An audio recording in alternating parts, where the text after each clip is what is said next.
Hello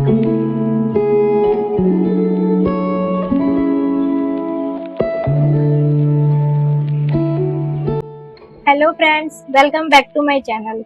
देखिए, मैं आपसे पूछूं कि ट्रेडिंग से हमें अर्निंग के लिए क्या जरूरी होता है, तो आप कहोगे स्ट्रेटेजी या फिर आप कहोगे risk management. But friends, according to me, हमारे लिए ट्रेडिंग में सबसे इम्पोर्टेंट होता है कि हमारी सही एंट्री कहाँ हो, हमारा स्टॉप लॉस क्या हो और हमारा टारगेट क्या हो। देखो, कभी कभी क्या होता है कि हमारी एंट्री गलत होती है तो उसमें हमें या तो कम प्रॉफिट होता है या फिर हमें लॉस भी हो सकता है, और या फिर हमने एंट्री ले ली बट अगर हमारा स्टॉप लॉस सही नहीं होता तो मार्केट क्या करती है, हमारे स्टॉप लॉस को हिट करती है और फिर मार्केट उसी डायरेक्शन में चली जाती है जिस साइड हमने एंट्री ली थी। और अगर हमारा टारगेट हम ऐसी जगह पे रखते हैं जहां से मार्केट क्या करती है, उस टारगेट को अचीव करने से पहले ही वहीं से ही मार्केट नीचे गिर जाती है और इस कंडीशन में भी हमें लॉस हो सकता है। तो हमें क्या है, एक तो हमारी एंट्री सही होनी चाहिए और हमारा स्टॉप लॉस भी सही होना चाहिए कि स्टॉप लॉस हंटिंग के चांसेस कम हो जाए, और हमारा टारगेट भी सही होना चाहिए। तो देखिए, सबसे पहले हम इस चीज को समझ लेते हैं, फिर उसके बाद हम लाइव चार्ट में भी इसको देखेंगे। तो देखिए, अब हमारे सामने इस तरह का सिनेरियो अगर आ रहा है, जैसे कि मार्केट किसी रेंज में है, अब यहाँ पे क्या ब्रेकआउट होता है तो मोस्टली हम लोग क्या करते हैं, इसी कैंडल में हम एंट्री ले लेते हैं। बट हमें क्या करना है, हमने चाहे कोई भी टाइम फ्रेम का चार्ट ओपन कर रखा हो, चाहे वो 5 मिनट का हो, 1 मिनट का हो या फिर 15 मिनट का हो, ठीक है, तो उसमें हमें क्या करना है, जो कैंडल बन रही है उस कैंडल को कंप्लीट होने देना है। फिर उसके बाद हमें देखना है कि हाँ, ये कैंडल क्या है, इसके हाई को क्रॉस कर रही है या फिर नहीं। तो यहाँ पे जो होती है वो हमारी एंट्री होती है, और इसमें जो ये प्रीवियस कैंडल है, यहाँ पे जो होता है हमारा, इस जो प्रीवियस कैंडल है इसका जो लो होता है वो होता है हमारा स्टॉप लॉस। यानी कि जो ये लो रहेगा ये तो हमारा होगा स्टॉप लॉस, और जो हमारी एंट्री होगी वो जब ये नेक्स्ट वाली कैंडल प्रीवियस कैंडल के हाई को ब्रेक करती है तो यहाँ होती है हमारी एंट्री। तो इस केस में क्या होता है फ्रेंड्स, यहाँ पे हमारे स्टॉप लॉस हंटिंग होने के चांसेस क्या है, बहुत कम हो जाते हैं, क्योंकि मोस्टली लोग क्या करते हैं, जो प्रीवियस कैंडल होती है उसी के लो को स्टॉप लॉस रखते हैं, तो इसके हंटिंग होने के चांसेस बहुत ज्यादा होते हैं। तो मार्केट क्या करती है, इस स्टॉप लॉस को हिट कर देती है, उसके बाद मार्केट उसी डायरेक्शन में चली जाती है। और अगर हमें शॉर्ट करना हो या फिर किसी पुट को बाय करना हो तो उसमें क्या होता है, उसमें भी यही होता है कि मार्केट ने क्या है, डाउन साइड ब्रेकआउट दिया तो हम क्या करते हैं, हमें इस कैंडल में एंट्री नहीं लेनी होती, हमें नेक्स्ट कैंडल पे जो होती है वो होती है हमारी एंट्री। यानी कि जब नेक्स्ट कैंडल इसके लो को ब्रेक करेगी तो यहाँ पे होती है हमारी एंट्री।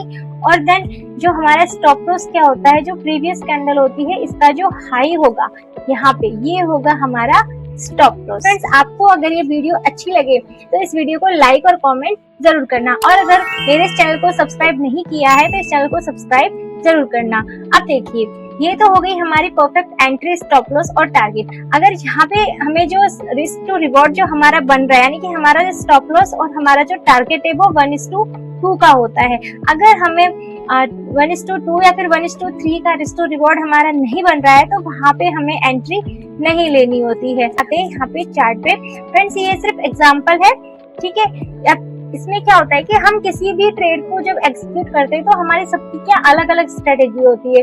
जैसे कि कोई ईएमए स्ट्रेटेजी को फॉलो करता है, कोई सपोर्ट एंड रेजिस्टेंस स्ट्रेटेजी को फॉलो करता है, कोई लीडिंग इंडिकेटर को, कोई लैगिंग इंडिकेटर को।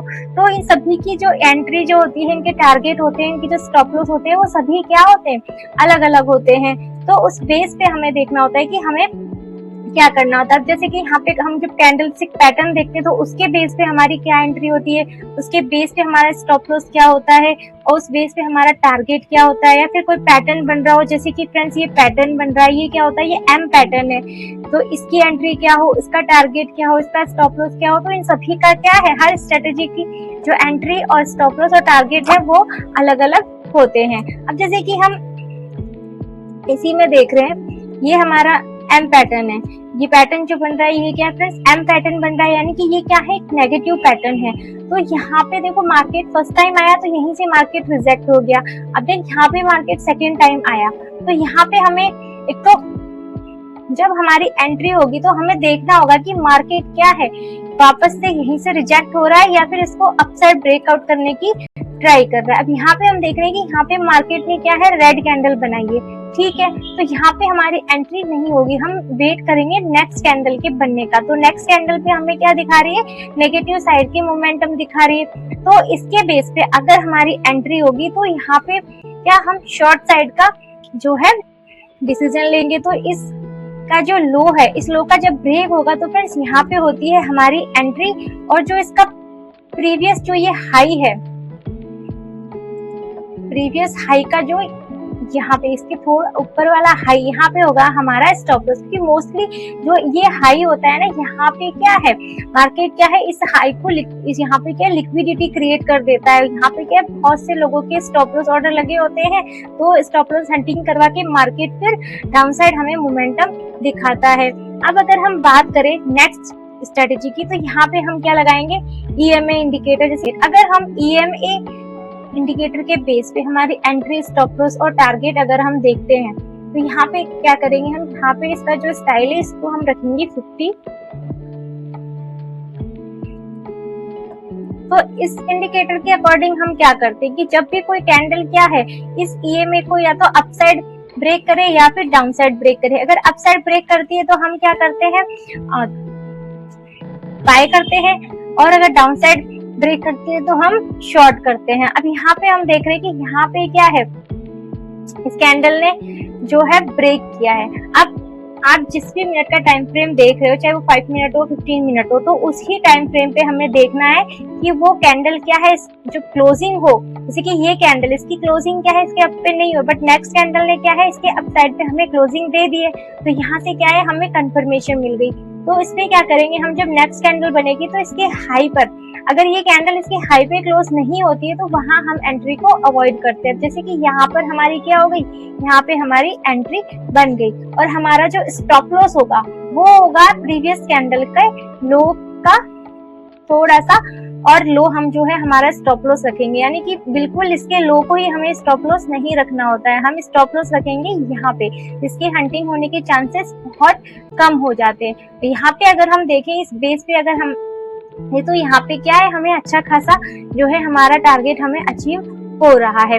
बाकी इस स्ट्रेटेजी के अकॉर्डिंग अगर हमें निकलना हो तो जब भी हमारी जो चार्ट है इस EMA को टच करता है डाउन साइड, तो वहां पे क्या है, हम इस ट्रेड से बाहर हो जाते हैं। यानी कि यहाँ पे हमारी क्या है, एग्जिट हम यहाँ पे कर जाते हैं।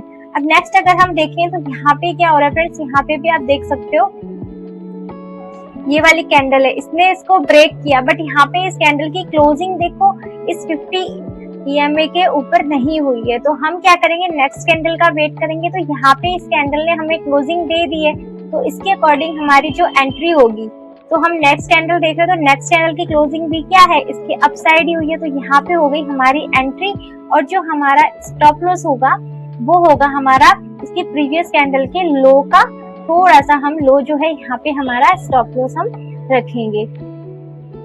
अब अगर हम शॉर्ट करते हैं इसी स्ट्रेटेजी के अकॉर्डिंग, तो यहाँ पे आप देख सकते हो कि यहाँ पे मार्केट ने इस EMA को डाउन साइड क्रॉस किया है, और यहाँ पे अच्छी बड़ी जो है यहाँ पे बिग रेड कैंडल बनी है। तो यहाँ पे क्या है, हमारी जो है शॉर्ट की अगर हम बात करें, शॉर्ट पोजीशन हम बनाते हैं, तो यहाँ पे हमारी शॉर्ट पोजीशन बनती है, और हमारा जो स्टॉप लॉस होगा, तो इसी जो प्रीवियस कैंडल है इसकी हाई का थोड़ा सा हम अप जो है हमारा स्टॉप लॉस रखेंगे। देन हम जो भी हमारा रिस्क टू रिवॉर्ड जो रेशियो हम रखेंगे वो हमारा 1:2 या फिर 1:3 का हमें मिलना ही चाहिए। अगर यहाँ पे हमें 1:2 या फिर 1:3 का रिस्क टू रिवॉर्ड हमें नहीं मिल रहा है, तो हम उसको अवॉइड करेंगे। आई होप फ्रेंड्स आपको ये वीडियो समझ में आई होगी। अगर फिर भी आपका कोई डाउट हो तो आप मेरे से कमेंट सेक्शन में पूछ सकते हो।